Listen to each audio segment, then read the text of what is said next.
to thy face. Then the Lord said to Satan, Behold, all that he has is in your power, only do not put forth your hand on him. So Satan departed from the presence of the Lord. Satan here makes a very simple argument to God, and he says to God, God, you're buying his love for you because you're blessing him so much. And you're basically buying his allegiance. You're buying his fidelity because you're just watching out for him. You love him. But he said, I promise you remove that hedge from his life and you allow me and all the pressures of the world to come in, he'll curse you. That was his case. You know, we kind of have to walk through life like you're driving in the fog. You know, when you're driving in the fog, it's dangerous because you can't see what's ahead in the road, and you're going pretty fast.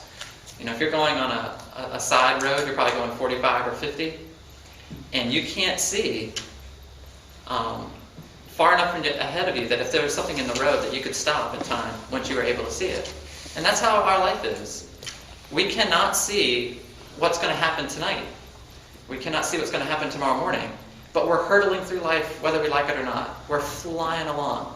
And invariably, you're going to have something come up in your life, and it's going to emerge out of the fog, and it's too late. You're going to hit it. You can't help it. That's life. Okay? And Job, when he woke up that morning, had no idea that God was bragging about him in heaven. And he had, I'm sure Job was like, why did you bring me up, Lord? You know, you did not have to bring me up.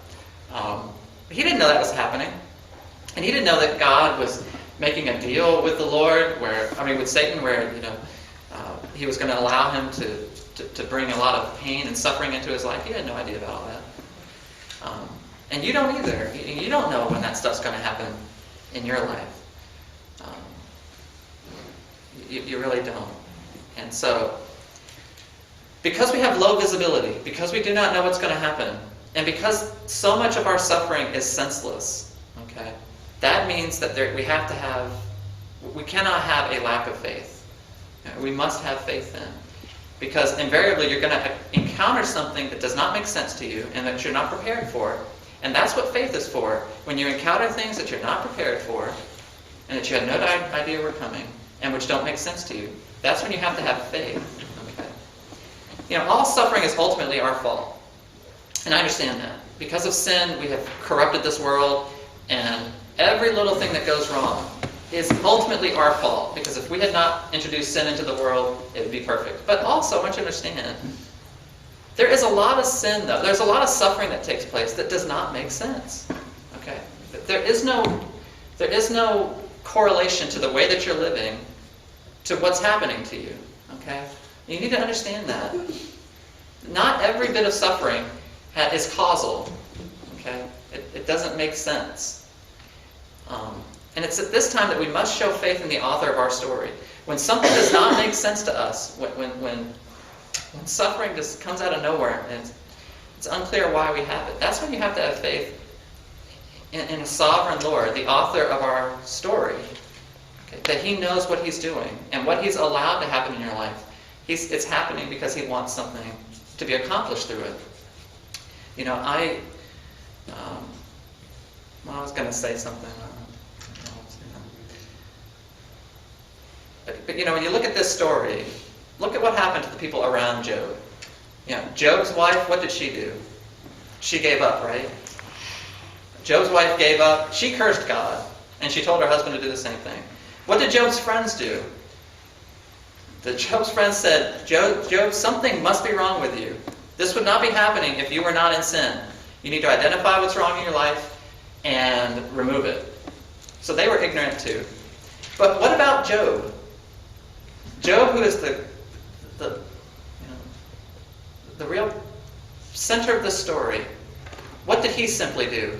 He got quiet, and he shut up, and he listened instead of talking, right? Because he understood that this did not make sense. And what he wanted to do in this situation, more than anything else, was he wanted to make sure he did not offend God, right? How can I please God in this moment? And he even said as much to the Lord, Lord, I'm afraid to talk right now because I don't know if what I say would not bring your wrath. Okay? He got quiet. And I think that sometimes in our lives, that's what we need to do. Your life is going to be tough. Jesus said, when he promised his disciples, he said, in this world you will have trouble. And because life is tough, and it is promised to be tough, we cannot have faith as a luxury, where you say, well, I'd love to have faith, I'd love to be a person of faith, but I don't necessarily have to have it. I can muddle through somehow. I can take drugs. I can, I can watch this show and that show, and I can go here and I can go there, and I can do all kinds of stuff. I can muddle through. I can get through it. I can medicate my pain. I can run away from my pain. I can be talked out of my pain. But I don't know if I can have faith. But faith is not a luxury to Job. It's necessary, and I want it to be necessary for you too. I want it to be necessary for this church.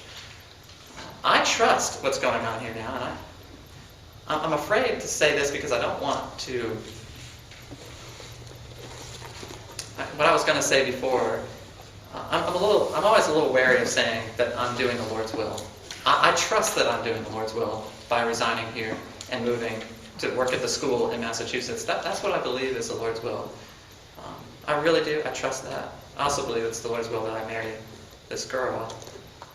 And because I believe that, and I believe that it's God's desire to benefit this church, He loves this church, I do believe that something is in the offing which is for the benefit of this fellowship. Okay, I just trust in that, and I think you have to too.